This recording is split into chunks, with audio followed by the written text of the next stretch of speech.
Hey, what's up? It's me again. So I just watched my previous video to see if there was anything that I could use as fodder for the next video, and honestly, I just really like to laugh at myself, so I watch them over and over and over again. That's totally narcissistic, but anyway. Um, right, so we're on I'm on this whole topic, not serious, but like this topic series, whatever, on conversion.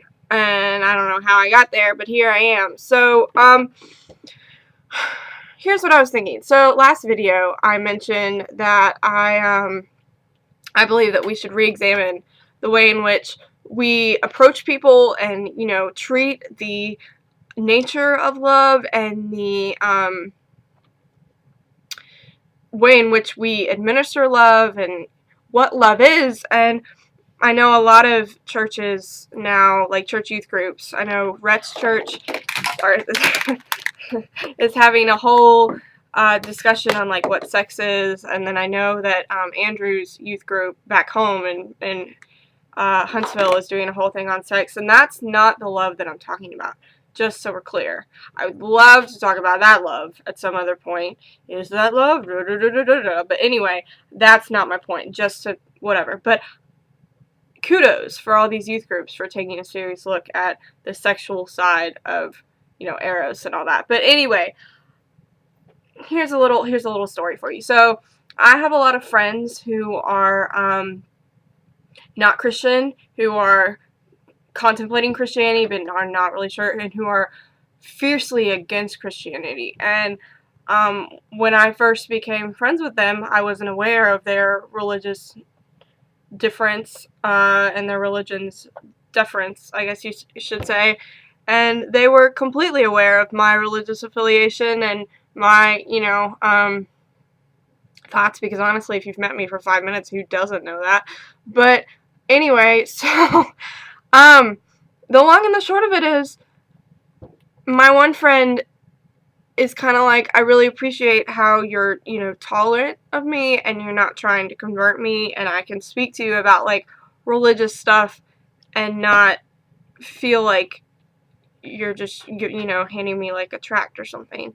And it really got me thinking, like, how much credit do we give to those outside of the Christian community? Like, true credit, like, really, and I'm not saying I'm exempt from this at all, because I tend to, I've been hit very glaringly in the face, honestly, these past couple weeks with certain people that I'm really close to and I care a lot about telling me that I tend to take the high road on religion, and I tend to be kind of an elitist with denomination issues and things like that, and I'm not disputing that at all, and I really need to work on the more humility within myself. But anyway, I think what we need to do is, or what I need to do in my own life, is offer more true, like, credit to those outside of Christianity and have a different insight into Christianity that I hadn't considered before, and really give it a lot of thought.